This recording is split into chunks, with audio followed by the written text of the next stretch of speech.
hi guys खुलुमबाय आंनि बे मदर्न ब्लग्सआव बयखौबो फिन खेबसे खुलुमहरनाय जालायबाय गोसो गोथारै अननाय आरो सिबिनाय जासिहरबाय बयनिसिम आसा खालाय नोंथांमोना दासान्दि इसोरनि अननायाव मोजां दं आंहा जानला मोनलानि गेजेराव दं लोगोफोरनि दाबसेयाव थांनानै फैनानै माबायदि ड्रेसजों मोना लायथारबाय नै एखेबारे अखाफोर ओमफ्राय कारेन्टसो होलायलायबाय दासो सफैदों ओमफ्राय बिनिफ्राय मा भिडिअ जागोन होनबा लोगोफोर ओमफ्राय ओरैबायदि बेस्थ' ओरैबायदि टेनसन दासान्दि रावनिबो भिडिअ नायनो हाया रावनिबो माबा खालामनो हाया ओरैबायदि टेनसन जाना दं लाइभआव फार्स्ट टाइम मानसि बेमारखौ गालांनानै आं मोनसे ओरैबायदि खामानि ग्रुपनिफ्राय ट्रेनिं सोलिनाय माबाहैदोंहाय बांगालबारियावसो ओमफ्राय बेयो मा जादों होनबा ट्रेनिङा फार्स्टआव मा बानायखो जोङो माबा बानायदों थङा बानायबाय माबा ग्रुपनिफ्राय माबा लेखा पेपारनि बेग बानायनाय थङा ओमफ्राय एमब्लक पेपारनिफ्राय ओमफ्राय बेग पेपारनि बेग बेनिफ्राय रेक्सिन पेपार ओमफ्राय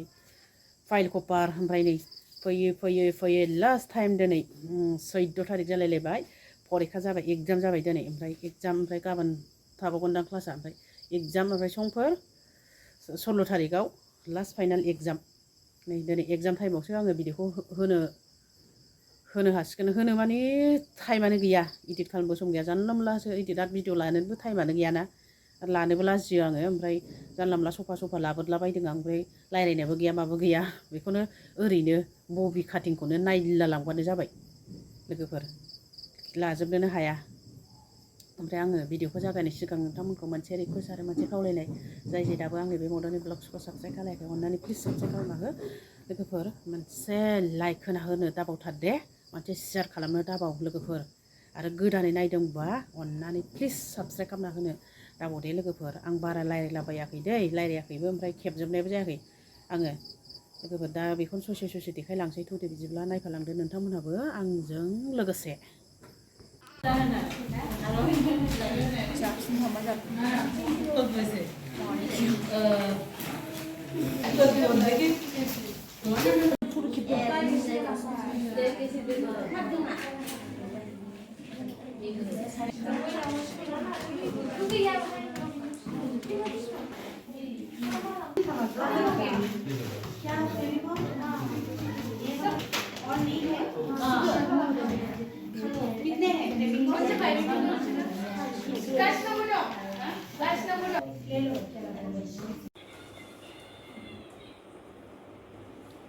ठीक है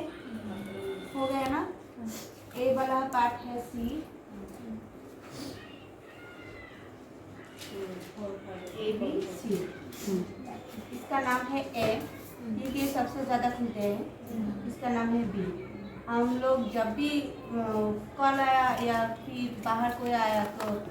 इसे बंद करके चले जाते हैं भाग जाते हैं ना सबसे ज़्यादा इसलिए ये ए है बी है सी है ठीक है सबसे पहले इसे कटिंग करना है थोड़ा कोना निकाल के ये देखो थोड़ा सा ठीक है कोना निकाल के इसको चिपकाना है पीछे से कोई जितना पेपर है इतना पेपर छोड़ दो कटिंग करने की कोई ज़रूरत नहीं है फेविकॉल से चिपका दो अच्छी तरह से ऐसे ए बी सी सब चिपका दो ए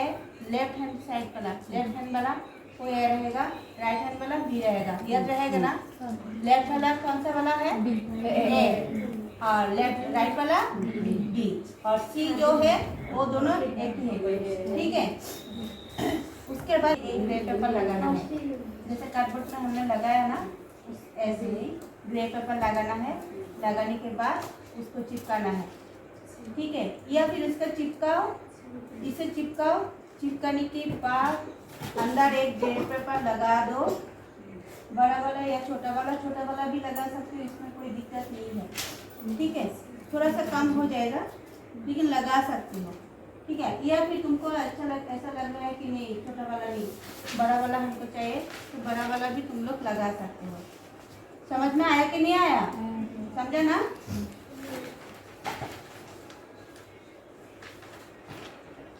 ठीक है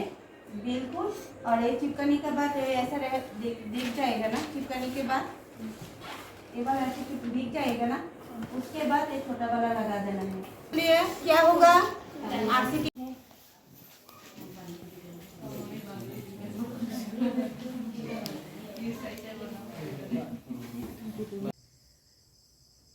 भिडिअ'आथ' बेखिनियानोमोन लोगोफोर भिडिअ'आथ' मेरला दंमोन खेबनाय जायाखै फार्स्ट स्टार्टिंनिफ्रायनो मेरला दंमोन दङ दंनायालाय ग्रुपाव हरलाबायनाय ओमफ्राय आङो बा भिडिअ'आ गोलाव खेबनाय नालाय बारा फसायनो मोनाखै लोगोफोर बेखिनियानोमोन मोजां जादोंना गाज्रि जादों अननानै कमेन्ट सेक्सनाव खोन्थाहरनो दाबाव लोगोफोर दे आरो भिडिअ'खौनो बानायबो सम गैया आरो इदिटबो खालायनो सम गैया आरो ओरै मानसि बेमार गालांनाय एखमबा थांनानै नों थांनानै गोसोखांबाबो फैफिननो हाया ओरैबायदि सिन्था दुखु गोसोआव आघात लानानै एखेबारे जाहा थाहा होलाबायबाय आङो दिनै माब्रै जालाबायखोथाय एगजामाबो 16 थारिखआव लास्ट फाइनाल जाबावगोन